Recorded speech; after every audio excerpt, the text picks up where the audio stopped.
Artemis is the Olympian goddess of the hunt, the moon, and chastity. In time, she also became associated with childbirth and nature. Now more than a few days old, she helped her mother Leto give birth to her twin brother Apollo. Artemis was very protective of her and her priestesses' innocence. Consequently, she wasn't very nice when some of them weren't so careful.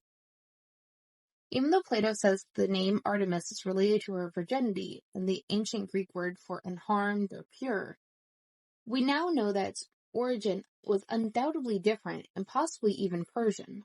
However, scholars cannot agree with its original meaning. Sculptors, poets, and painters, however, had no such problems. Artemis is almost universally depicted as a young, beautiful, and vigorous huntress, carrying a quiver with arrows and holding a bow, typically wearing a short knee-length tunic and often accompanied by some animal, either a stag, doe, or hunting dogs. As a moon goddess, she is sometimes represented wearing a long robe and with a crescent moon crown. Homer calls Artemis either the mistress of animals or she of the wild. As a huntress, she is also referred to as arrow-pouring and deer-shooting. Just like her brother, she is occasionally called Bright, and even more illustrative of her function as a moon goddess, torch-bringer. Artemis is the daughter of Zeus and Leto, herself a daughter of the Titans Coeus and Phoebe. Angered by her husband's infidelity, Hera hunted Leto all over the planet and forbade her to give birth anywhere on solid Earth. However, Leto got to the island of Delos and gave birth to Artemis while balancing herself on an olive branch. When Hera heard this, she prohibited her daughter Elisithea, I am so mispronouncing that, the goddess of childbirth, of further helping Leto. This postponed the birth of Apollo by 9 days. And for who knows how much of that time would have passed if baby Artemis hadn't miraculously learned the art of midwifery and helped Leto finally deliver her brother. Artemis and Apollo were very protective over their mother. When Niobe, the mother of 6 boys and as many girls, boasted that while Leto gave birth to 2 gods, she delivered a whole Olympus. Apollo and Artemis killed all her children. Apollo took care of the male offspring, Artemis of Niobe's daughters. On another occasion, Titius tried to assault Leto. Let's put it that way so we don't get demonetized. Naturally, he was killed by Apollo's and Artemis's arrows. When Artemis was still a little maid, she asked from her father Zeus to keep her maidenhood forever.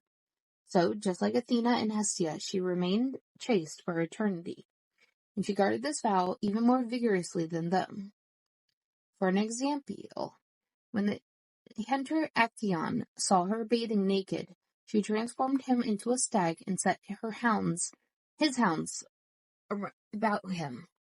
Needless to add, Actaeon was ripped apart to pieces. Less famous, Cypriot was just a boy when he had Actaeon's misfortune of accidentally seeing the goddess unclothed, so he was punished less severely. Artemis transformed him into a girl. Others tried to assault Artemis. None of them lived to tell the tale. The most famous story involves Orion, a longtime hunting companion of hers. In fact, he may have been Artemis's only love interest. However, when he tried taking off Artemis's robe, the goddess killed him.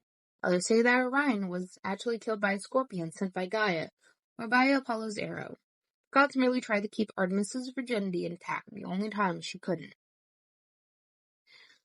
Artemis didn't only take care of her own purity, she also defended the innocence of her worshippers. It was merciless if any one of her priestesses ever lost it. For an example, after her hunting attendant Callisto gave birth to Zeus's son Arcas, Artemis contrived with Hera to turn her into a bear. The plan was to have Arcas kill her.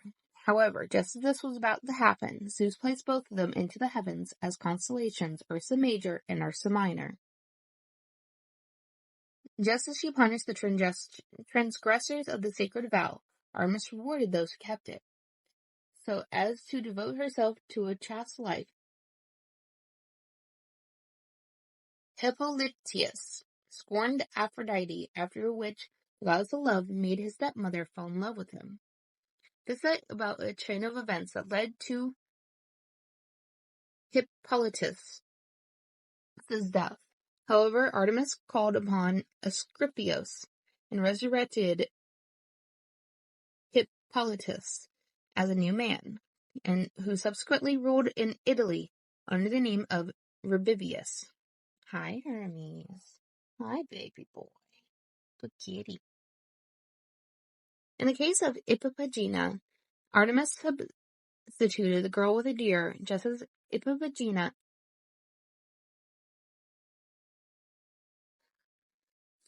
I know how to pronounce this, but my brain is not doing it.